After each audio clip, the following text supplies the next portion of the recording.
Buenos días. Antes que nada quiero agradecerle a Rafa Cañete, a María Ángeles Pineda y a mi colega María Argelia Jaspe, porque sin ellos yo no estaría aquí en este momento haciendo esta presentación para ustedes. Bueno, como saben, vamos a hablar sobre una mirada desde la perspectiva junguiana de la carta astral. ¿Quién fue Jung? ¿Quién no lo conoce? Todos sabemos que Jung fue un psiquiatra suizo, nació en Suiza, murió en Suiza, y él se distinguió básicamente por su colaboración y diferencias con Freud acerca de todo lo que es el inconsciente, cómo funciona. Freud hablaba de la libido, Jung hablaba del inconsciente personal y colectivo, y ahí tuvieron grandes diferencias. Él fue muy criticado en su época porque él, en su apertura mental, se interesó mucho por el ocultismo, la mitología, la religión, la alquimia y la astrología. Él hizo aportaciones a la psicología profunda con el inconsciente personal y colectivo, los arquetipos, los complejos, los mitos y la máscara. Eso se los vamos a explicar, se los voy a explicar, eso dentro de la carta astral. También todo lo que él comentó que era importante para que integremos nuestra psique con lo que es el método de asociación libre, que hoy en día también les voy a explicar cómo se hace, porque hay muchísimas técnicas hoy en día para hacerlo.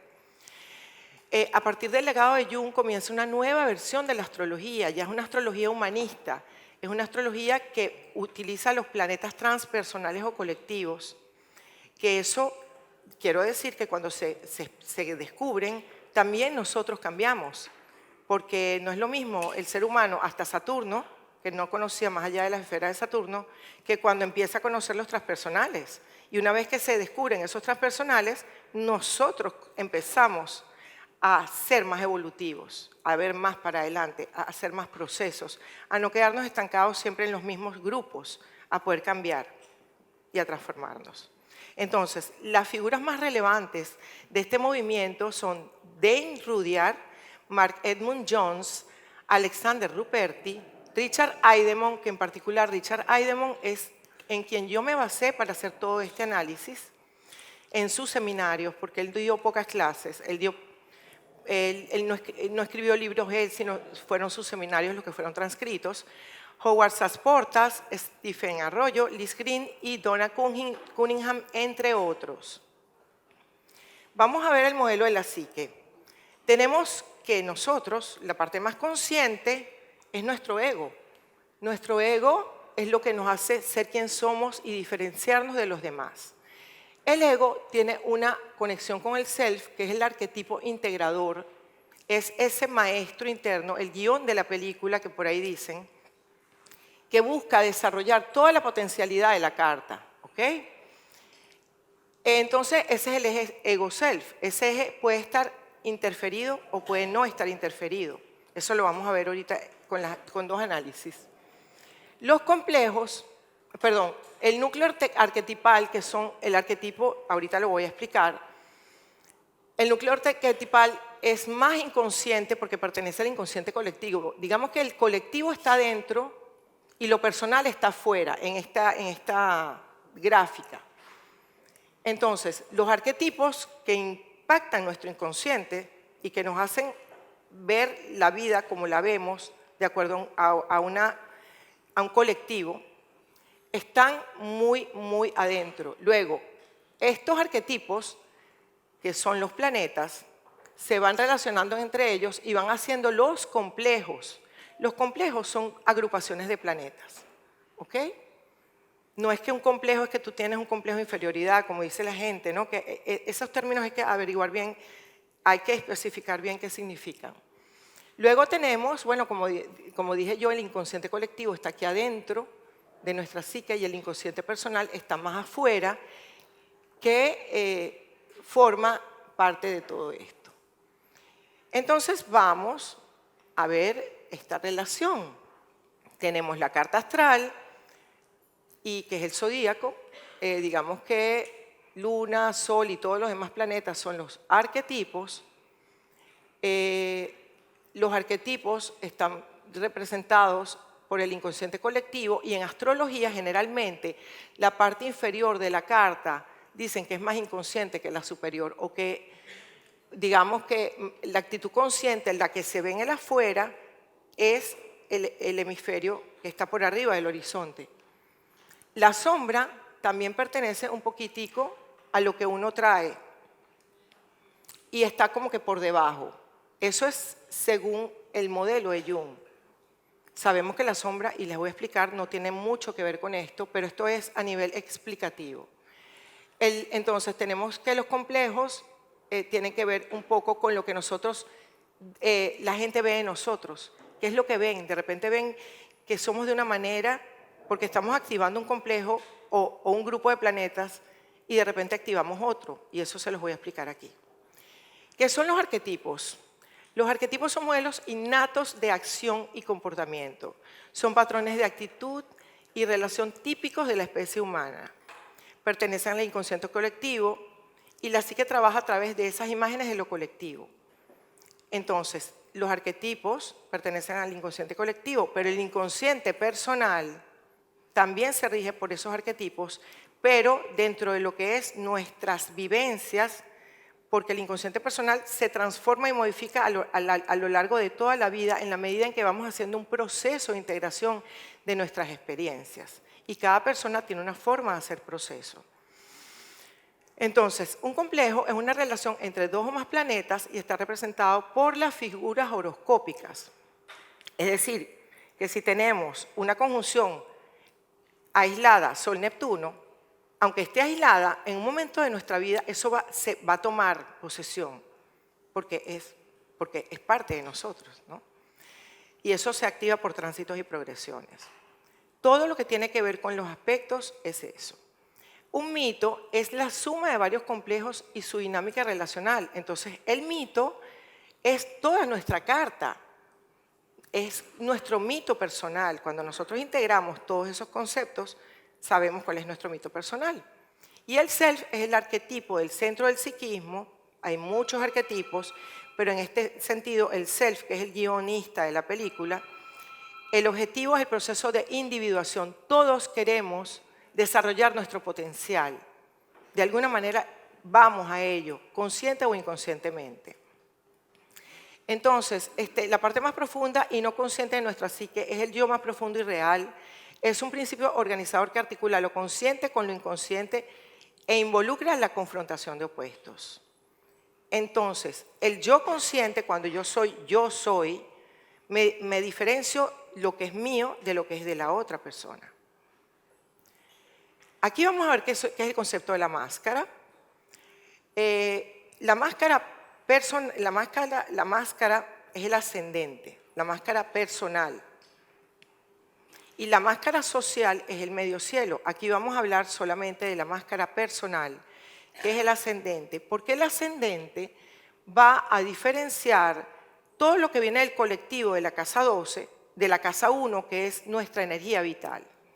Entonces, la relación y el papel del ascendente, que es nuestra, digamos, como decían los griegos, la persona, la máscara, el vestido que nos ponemos. Nosotros no podemos andar por ahí desnudos. Imagínate, nos van a ver desnudos. Tenemos que ponernos un buen traje para que la gente nos identifique. Entonces necesitamos la máscara. Para poder desarrollar nuestra labor en el mundo necesitamos un traje. Pero pueden ocurrir tres cosas. Una es que es muy positiva, que ese traje nos ayude a expresar quién realmente somos a nivel consciente, sabiendo que lo que es inconsciente lo tenemos integrado y lo que es consciente lo expresamos. La segunda es que nos identificamos con la máscara, entonces nos identificamos con esto, con la máscara personal, y nos creemos que nosotros somos este traje, esta marca, esta cartera o este grupo social, y nos identificamos con eso. Eso está mal, eso es neurótico. Y la otra posibilidad es que que la máscara no cumpla su función por los aspectos que tiene, y entonces, por los aspectos que tiene el regente del ascendente, por ejemplo. Entonces no cumple la función de diferenciar lo que es inconsciente del consciente de la persona es una persona psicótica, no sabe quién es, se perturba y entonces la máscara no está haciendo su función, ¿ok? ¿Cómo son los procesos? Miren, yo les quiero decir algo. Nosotros cuando tenemos a alguien sentado enfrente, nosotros tenemos una persona que está en continuo proceso. Tiene una carta natal que la identifica, pero eso se está moviendo todo el tiempo. Eso no es estático. Eso se está moviendo porque tanto los tránsitos como las progresiones y las lunaciones están moviendo diferentes aspectos de nosotros. Entonces, el análisis de la carta se hace en base a los procesos de la dinámica de las funciones de la psique, que son las que les voy a explicar más adelante. El inconsciente personal es individual y está mediado por los planetas personales en general. El inconsciente colectivo es lo que compartimos con el resto y está representado por los planetas colectivos. Y la máscara personal es el ascendente y los planetas que están en relación con él. La máscara social es el medio cielo y los planetas que están en relación con él. Y el descendente y el fondo de cielo no hay máscara. En el descendente hay proyección y en el fondo de cielo hay identificación. Esos son los procesos que hablaba básicamente Richard Avedon. Entonces, lo primero que hizo Jung fue hablar de las actitudes, que es algo muy conocido a nivel de psicología y de astrología, que son extroversión e introversión, que tienen que ver con las actitudes básicas. Y esto está representado por la polaridad en la carta, si es positivo o es negativo. Pero le han adjudicado a nivel de astrología positivo a la extroversión y negativo a la introversión. Y resulta que la introversión no es negativa, para empezar. La extroversión es actividad y la introversión es receptividad. ¿Ok? Entonces, cuando hay extroversión en una carta, la persona necesita contactos sociales todo el tiempo para estar bien, para motivarse. Se aburre mucho estando solo y recarga sus pilas estando en contacto con otras personas. Cuando hay introversión, la persona necesita periodos de soledad para recargar sus pilas, porque si está mucho tiempo en contacto con el afuera, se pierde, porque hay tanta receptividad, está recibiendo tanto, que llega un momento en que se satura y necesita retirarse. ¿Ok? Entonces, con esto lo que quiero decir es que el introvertido no es una persona tímida. No, esto lo vamos a ver con las cartas que vamos a analizar. El introvertido puede ser una persona muy sociable, pero necesita retirarse. Luego Jung habla de las funciones de acuerdo con los 4 elementos. El pensamiento, que es aire, la función aire, que está representada por Géminis, Libra y Acuario, distingue lo verdadero y lo falso, buscan ser objetivos, activos y conscientes, están asociados con la voluntad racional y su mundo es abstracto e impersonal. Aunque Libra pareciera que no lo fuera, también es objetivo e imparcial. El sentimiento, que está representado por el elemento agua, donde los signos son Cáncer, Escorpio y Piscis, valoran lo bueno y lo malo de acuerdo a su sentir. Están asociados con el inconsciente, su mundo es relacional y es más pasivo que el pensar, porque estoy sintiendo. Es diferente. Luego tenemos la sensación, que tiene que ver con el elemento tierra. Los signos Tauro, Virgo y Capricornio perciben a través de los sentidos, ¿ok? En el aquí y en el ahora, están aquí, van paso a paso. Son fisiológicos, instintivos y territoriales. Su mundo es palpable, concreto y terrenal y busca lo particular. Una cosa concreta, en particular. Y la intuición, que es el elemento fuego, Aries, Leo y Sagitario, trata de procesos y fenómenos que están más allá de lo visible y palpable. Se saltan los pasos, van para arriba. Inmediatamente de un punto, sin que nada los sostenga, ya sacaron la conclusión de eso. Y eso tiene que ver con esa función intuitiva, que ve el resultado. Y esa función intuitiva también se va mejorando con el tiempo. En la medida en que tienes más experiencia, vas entendiendo cuáles son los patrones y vas rápidamente hacia el resultado. Pero ¿cuál es el problema de estos? Que se pierden el aquí y el ahora, que están mucho tiempo en el futuro y que también puede ser que se pelen, porque somos seres humanos, podemos hacer conclusiones en base a nosotros y no en base a lo que realmente está pasando, y buscan lo general y lo inclusivo. Entonces tenemos que la sensación comprueba que algo existe. Lo toco, lo compruebo. El pensamiento permite conocer cuál es su significado. El sentimiento indica cuál es su valor, si me gusta o no me gusta. Y la intuición muestra de dónde viene y a dónde va lo que está en el ahora. Y ahí tenemos un gráfico donde están, para las personas que sepan más o menos los elementos que las caracterizan, más o menos qué tiene que ver cada uno, cómo están relacionadas sus funciones. Ahora lo más importante es esto. De aquí viene toda la diferencia que yo les voy a plantear el día de hoy. Jung habló de que están las 4 funciones, pero están divididas en 2 grupos. Las funciones racionales, que no es que sean racionales porque son de la mente, sino que son racionales porque ellas valoran y juzgan, toman decisiones. Entonces, esas son el pensamiento y el sentimiento. Yo puedo tomar una decisión por algo lógico, pero yo también puedo tomar una decisión porque yo me siento o no me siento bien. Y eso es así, eso es humano. Entonces, depende del elemento que tenga dominante, yo voy a tomar una decisión en base a ser más objetiva o a ser más subjetiva en base a mis sentimientos.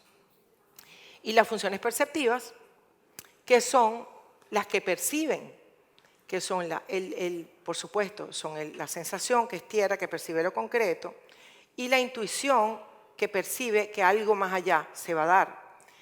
Y ellas solamente perciben, ellas no toman decisiones, ellas buscan la acción por lo que ellas sienten, su instinto en lo que es la sensación o la inspiración, que es la intuición.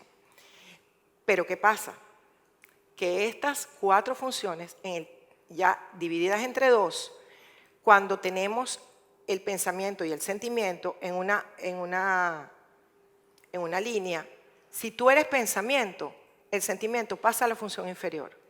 La función inferior es la que depende de la función que está dominando en la psique. ¿Ok? No es que sea inferior porque es mala o porque le falta algo, no, es que depende de la dominante. Es decir, si tú estás pensando, tú no estás sintiendo. O sea, tú puedes estar pensando y en base a un sentimiento. O sea, tienes un sentimiento y lo analizas. Pero no puedes en el mismo momento hacer las 2 cosas, sino que una te lleva a la otra. Igual, tú puedes estar sintiendo en base a algo que te enteraste, alguna información que te dieron y tú estás sintiendo, pero tú no estás haciendo las 2 cosas a la vez. Entonces, cuando predomina el elemento pensamiento, el sentimiento inmediatamente se va hacia la función inferior, que es la menos consciente. Así tengamos mucha carga, así tengamos 10 planetas allí, va para la función inferior. Y al revés también, igual pasa en la sensación-intuición. Cuando nosotros estamos sintiendo, estamos percibiendo, nos estamos tomando un vino, estamos disfrutando de la playa, nosotros no estamos pensando en el más allá. Pero sí podemos de repente, por una sensación que tenemos, irnos hacia una inspiración. Pero no ocurren en el mismo momento, ocurren en momentos diferentes. Lo que pasa es que puede ser que es tan rápido que pensamos que es el mismo momento, pero no. Igual cuando somos intuitivos, vemos algo y pensamos, bueno, esto puede ser de esta manera. Y viene una señal física, como le ocurrió a Jung con el escarabajo, no sé si ustedes saben lo del Jung, del escarabajo, y te lo confirma. Ay, mira, esto me lo está confirmando, qué impresionante.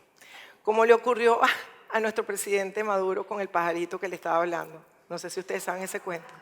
Supuestamente, ¿no? Bueno, hay gente que hace esas cosas, pero realmente, a ver, tienes que estar bien integrado para saber realmente si eso es real, si te lo está confirmando o no. Pero cada persona lo ve a su manera. Entonces, cuando predomina la sensación, si somos sensitivos, la intuición va para la parte más inconsciente y viceversa. Entonces, este es el modelo que vamos a utilizar para analizar. Tenemos la actitud consciente, que es la función dominante, esto lo vamos a usar todo el tiempo. La función inferior, que es la dependiente de la dominante, que representa la actitud inconsciente, la que menos consciente tenemos, y las 2 funciones auxiliares, que son los brazos, que conectan el consciente con el inconsciente. Son muy importantes estas funciones auxiliares. Entonces, la función dominante es la que se caracteriza, la que tú ves en la persona y dices, bueno, esta persona es pero muy inteligente, está todo el tiempo pensando, está analizando todo, función pensamiento, caracterizada. O esta persona es muy cómica, qué risa, se ve que ella hace lo que le gusta y bueno, debe ser sentimiento, es caracterizable. ¿Por qué? Porque tiene que ver con un elemento y una actitud, se manifiesta en la primera reacción ante un acontecimiento y está presente de forma inmediata, es armónica, se expresa en forma genuina y natural y puede encontrarse bloqueada y resultar muy compleja su expresión, porque sí, la función dominante puede estar dominante, pero puede ser difícil de expresar. Y la función inferior es el polo opuesto de la otra función y busca completarla, porque eso que es inconsciente quiere hacerse consciente. Es desconocida y se manifiesta a nivel inconsciente. Lo voy a poner así. La actitud inconsciente. Depende de la de arriba. Ok. Es el opuesto en la actitud de introversión y extroversión. Es decir, que si nosotros somos pensamiento extrovertido, nuestra función opuesta va a ser sentimiento introvertido. ¿Ok? Entonces vamos a tener como más dificultad para expresar esa parte de nuestros sentimientos. Y al revés, si somos pensamiento introvertido, somos sentimiento extrovertido. Bueno, ¿qué más? Entonces, el elemento que la representa genera temor, porque no lo comprendemos, no lo hemos integrado, está a nivel inconsciente. Entonces no lo conocemos, entonces no queremos expresarlo, porque ¿con qué nos identificamos? Con lo que nos caracteriza. Y ese otro elemento nos genera temor. Su integración y expresión requiere de las funciones auxiliares, que son los brazos, y surgen en situaciones conflictivas y generan defensas. Ok, las funciones auxiliares, que son los dos brazos que les mostré, los que están en el caso de que si tú eres pensamiento dominante, sentimiento inferior, tus funciones auxiliares van a ser el otro eje, sensación e intuición. Esos son los que te van a ayudar a lidiar con el mundo, a ser consciente de lo inconsciente. ¿Ok? Entonces, ellas apoyan la función dominante, están desarrolladas en forma diferente en cada persona, porque cada persona va a tener diferentes planetas y esos planetas se van a relacionar diferente con la función dominante y con la función inferior, con los planetas que están allí. Entonces, es única, solamente original para cada persona. ¿Okay? Constituyen la otra polaridad, es decir, que si tenemos sensación-intuición dominante inferior, tenemos pensamiento-sentimiento en los auxiliares. Es la otra polaridad en el sentido de que son funciones perceptivas y no las racionales o las que toman decisiones. A través de ellas pueden expresarse en forma consciente aspectos desconocidos de nosotros mismos. De repente nosotros no nos identificamos con que somos muy sensitivos, siendo pensamiento, y descubrimos una maravillosa capacidad de sentir, ¿ok? Y eso nos ayuda a expresar mejor nuestras ideas. Capacidad de sentir no, capacidad de percibir lo que está aquí en el ahora.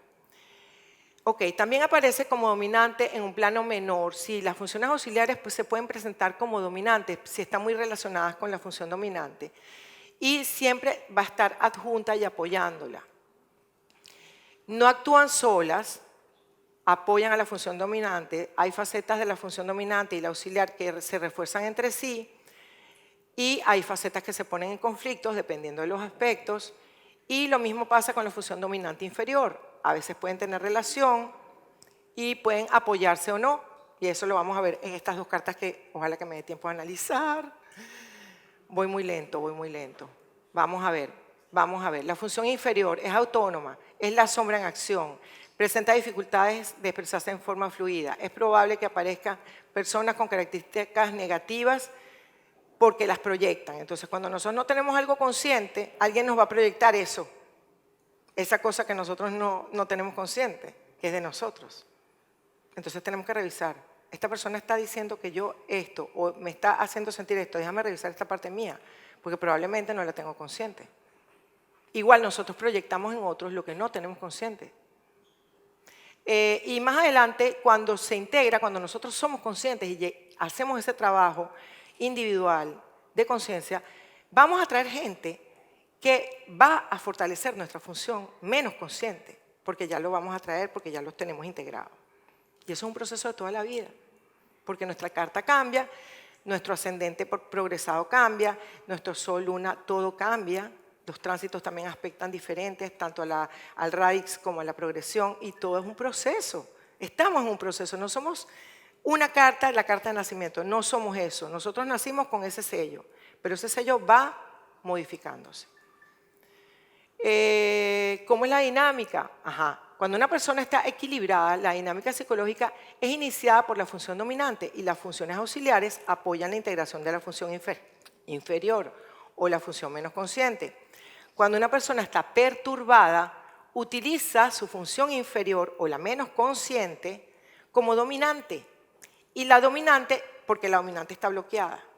Ese es el caso de Charles Manson, que está en mi libro, que no lo voy a exponer aquí porque es muy tétrica la vida de él y todo lo que se relaciona es realmente triste.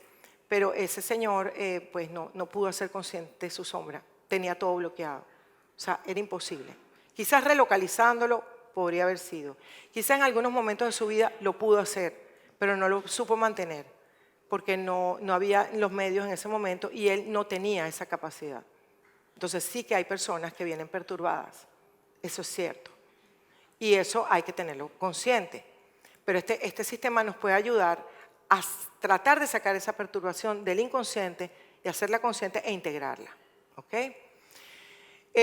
También es probable que no haya suficiente carga en esas funciones auxiliares, que son esos brazos, porque Jung hablaba de que la energía la energía psíquica funciona con las mismas leyes de la energía natural que vemos en el universo. Entonces, cuando no hay suficiente carga en una, entonces no se hace, no hay como la fuerza. Y cuando la función inferior no se integra a la conciencia, se generan diferentes mecanismos de defensa, eso ya lo había dicho. ¿Cómo nos vamos a aproximar al inconsciente?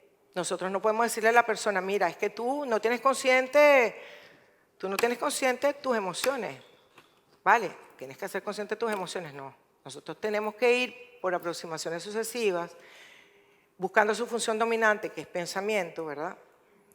Que vaya analizando cómo procesa su parte emocional y por aproximaciones sucesivas, usando metáforas, integrando la intuición con la fantasía, haciendo mandalas, haciendo terapias regresivas.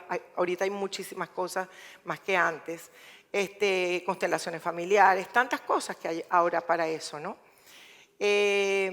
También Jung hablaba mucho de los análisis de sueños y usar el método de asociación libre en actividades recreativas y creativas como el teatro, que es ampliamente recomendable, la pintura, la danza y la escritura.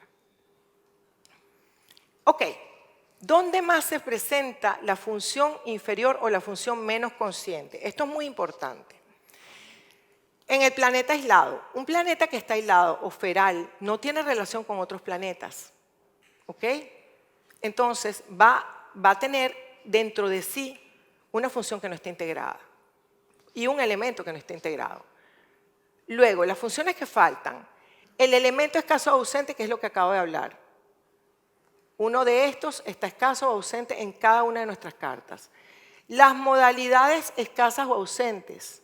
Bueno, siempre hay una que es más pequeña que la otra y otra con la que nos identificamos. Entonces, la que nos va a ser más difícil es la modalidad que tenemos más pequeñita.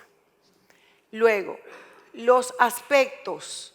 Cuando no hay conjunciones, hay poca fuerza. Cuando no hay oposiciones, no se negocia. Cuando no hay trinos, pensamos que todo es difícil. Nuestra vida es dramática porque pensamos que todo nos va a salir mal. Cuando no hay cuadraturas, pensamos que todo nos va a salir bien. Porque no sabemos y viene un tránsito y nos cuadran nuestros planetas y ahí caemos, ¿no? Y así. Cuando no hay sextiles, no pedimos ayuda. Pensamos que ¿entiendes? Y cuando no hay semisextiles, bueno, Es más o menos lo mismo. Cuando hay ausencia, esto es importantísimo y no lo hacemos. Tenemos que ver esto que está aquí. Para los humanistas, la casa se divide en tercios. Del primero a la cuarta casa son los planetas y las casas personales. De la quinta a la octava casa tienen que ver con los planetas, o sea, lo que rigen. La quinta es Leo, la 6 es Virgo, la 7 es Libra, la 8 es Escorpio. Son sociales. Y aquí están las descripciones, tómenle foto a esto que está buenísimo. Luego, de la 9 hasta la 12 son las colectivas, y aquí están las descripciones de las casas colectivas. Igual las casas como los planetas. Entonces podemos tener las casas 1 a 4 sin planetas, pero resulta que tenemos muchas cosas en Aries, muchas cosas en Tauro, muchos, ¿entiendes? Entonces, perfecto. Estamos compensando de alguna manera esa ausencia de la cuestión personal, del tema personal, ¿ok? Lo que pasa es que esos probablemente no están en las primeras 4 casas, pero están en las casas sociales y las expresamos de otra manera. Entonces, bueno, aquí se me puso, esto está mal porque se ve que no, estos son los signos, pero bueno. Vamos para atrás y vemos.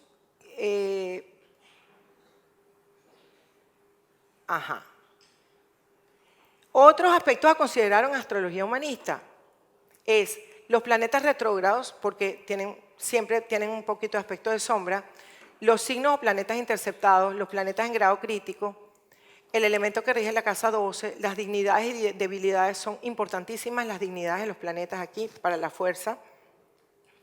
El planeta dominante y codominante, los nodos lunares, de dónde vienes y a dónde vas, importa para la integración de la psique. La fase lunar implica el proceso que tú vas a hacer a nivel inconsciente. Quirón y Lilith, por supuesto, Quirón es tu herida, Lilith es con quién cortas y con qué situaciones en tu vida cortas. El punto de fortuna, que es lo que te hace sentir feliz en la vida y siempre vas a buscar activarlo. El punto vértex, que es tu relación, tu compromiso con la sociedad, que es lo que tienes que dejar a la sociedad. El modelo planetario, que es lo que activa esa carta.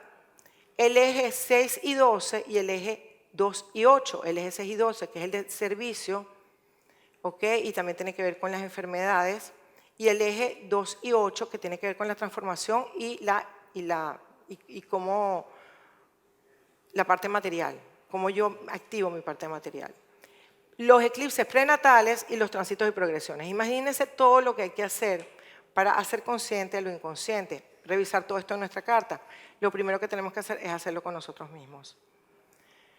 Luego entonces aquí tenemos esto, la tabla de debilidad y dignidad y cómo se analiza esto. Vamos a ver, el ascendente siempre va a tener un punto, son 13 puntos en total. El Sol 2, la Luna 2 y todos los demás planetas le vamos a asignar un punto. Y vamos a ver la carta de la Madre Teresa. Ok, aquí sí me voy a parar. Esta es una mujer excepcional, excepcional. La adoro. Ella era polaridad introvertida. Fíjense, ella era introvertida. Necesitaba tiempo a solas, rezaba mucho, necesitaba estar en contacto con Dios, con su intuición. ¿Por qué? Porque la función inferior o la menos consciente era la intuición. Ella no se caracterizaba por ser un gurú, ella no se presentaba nunca como un gurú, como se suelen presentar los intuitivos. Ella lo que hacía era labores cada día, día a día, y su función dominante era Sol, Luna, Mercurio, Marte, Saturno, Urano, y punto de fortuna en tierra, y además en las diferentes, porque el Sol, Mercurio, Marte y punto de fortuna estaban en Virgo, Luna y Saturno en Tauro y Urano en Capricornio, en casa interceptada. Digamos que esto fue lo que más le costó a ella. ¿Cuál fue la dinámica de ella? Que era lo que ella tenía súper consciente. Ella tenía que hacer cambios sociales, porque ella estaba sintiendo, ella estaba percibiendo que había mucho dolor en el mundo. Recuerden que ella tenía a Neptuno aquí como una función auxiliar, sentimiento, fíjense, sentimiento, pensamiento son auxiliares, cuando sensación, intuición son las que están en el eje vertical.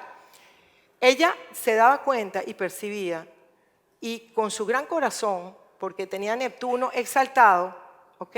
Lo tenía en Cáncer, ella con su gran corazón se conmovía de la pobreza, de cómo en la India, o sea, se vivía de mal, cómo trataban a los leprosos, o sea, la injusticia humana, y veía que había mucha gente, porque digamos que su función pensamiento, que estaba mediada por Júpiter y Plutón, ella se daba cuenta que había mucho dinero en el mundo y que había muchas formas de poder llevar a esta gente a una vida mejor. Y eso fue lo que ella hizo. A través de Júpiter, ¿qué? ¿Dónde está Júpiter? Al lado del medio cielo, súper poderoso, súper poderoso. Y además rige el ascendente. ¿Qué poder de influencia tenía la Madre Teresa? Lo utilizó. ¿Para qué lo utilizó? Para apoyar su función dominante.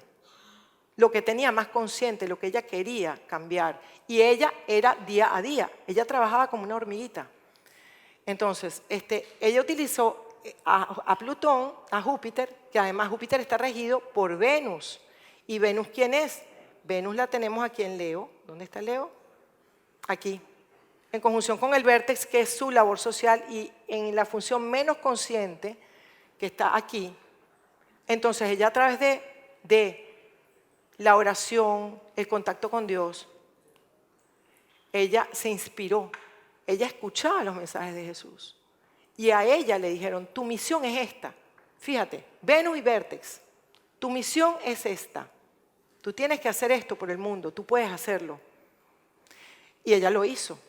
Entonces, lo bueno es que, fíjense ustedes, Júpiter, que tiene buena relación con la función dominante, ¿por qué? Porque Júpiter tiene un biquintil con la Luna, pero este Júpiter está dispositado, rige el ascendente y está dispositado por Venus. Entonces, a través de Júpiter, ella logró universalizar la misión que ella hizo. Al principio comenzó con India y luego fue todo el mundo, en todas partes, y logró concientizar. ¿Y qué más iba a decir? Bueno, aquí hay mucho que decir, porque también nosotros vemos cuál es el planeta dominante, el codominante y todo esto, ¿no? Fíjense aquí, si nosotros vemos los elementos, nosotros vemos tierra, sabemos que es sensación, pero vemos que el aire es el que más bajito tiene. Y entonces podríamos pensar, no, bueno, quizás ella no era tan mental. No, ella era una negociante nata. Era increíble cómo ella hacía las cosas desde donde ella estaba. Su función más bajita no era el aire, esa es la diferencia que yo quiero hacer notar aquí, y es el modelo que les estoy expresando y compartiendo. Su función inferior era el fuego, que no lo tiene tan bajito. ¿Ok? Entonces, ¿qué otra cosa vamos a ver aquí? La luna está en fase diseminativa, muy importante porque ella todo el tiempo estaba relacionándose y compartiendo. Y en las progresiones hay una cosa interesantísima, para que ustedes vean lo importante de esta carta. Venus, que era su planeta, la función menos consciente, cuando ella tiene 18 años, que es cuando ella decide irse a Loreto a fundar el colegio y empezar a dar clases a los niños, por progresión entró en el signo de Virgo. Entonces se hizo dominante. A nivel psicológico ella se sintió ya capaz de poder hacer lo que tenía que hacer. Entonces esto es una carta excepcional, esto es una mujer excepcional, esto es una santa, fue beatificada y nos muestra, claro, nosotros entendemos que nosotros somos diferentes, cada persona es diferente, pero qué importante es este sistema para poder entender que sí se puede, que lo que tenemos consciente tenemos que hacerlo más consciente para poderlo llevar a cabo y que tenemos que fortalecer esto.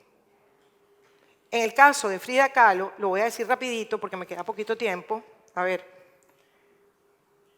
Frida tenía sentimiento, eso lo conocemos, ¿verdad?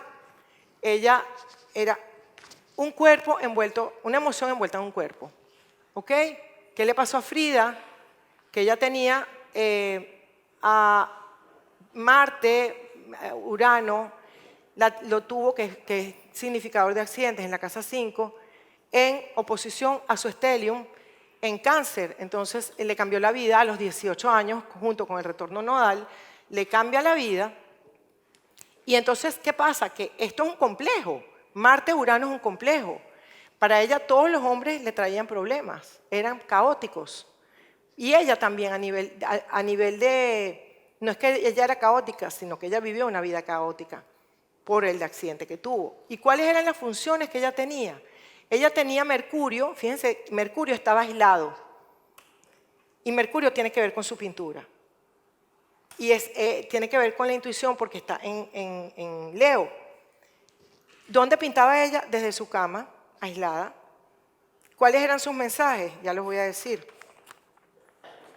Intenté ahogar mis dolores, pero ellos aprendieron a nadar. No estoy enferma, estoy rota, pero feliz de estar viva mientras pueda pintar. Esto fue muy importante para ella, darse cuenta que su vida iba a ser así. Y ella vivió todo el tiempo la sensación con mucho dolor, porque aunque la luna la tenemos aquí arriba, que podemos decir, la luna está arriba, está muy bien, está exaltada, pero ¿cómo la vivió ella? Estaba en fase balsámica y estaba en grado crítico. Entonces ya, por eso digo yo que es importante las dignidades, pero también lo demás. Y esta luna estaba en su función auxiliar y estaba cerca de esa sensación. Entonces ella todo el tiempo lo que fue vivir dolores y dolores y dolores. ¿Y qué era lo que ella vivía también? Fíjense ustedes, Quirón está en Acuario. ¿Quién rige Acuario? Urano. Urano está en la función auxiliar. Quirón es enfermedad física, en casa 6. ¿Y cómo lo vivió ella? Ella no sabía cuándo era que le iba a venir la próxima operación. Ella no entendía nada.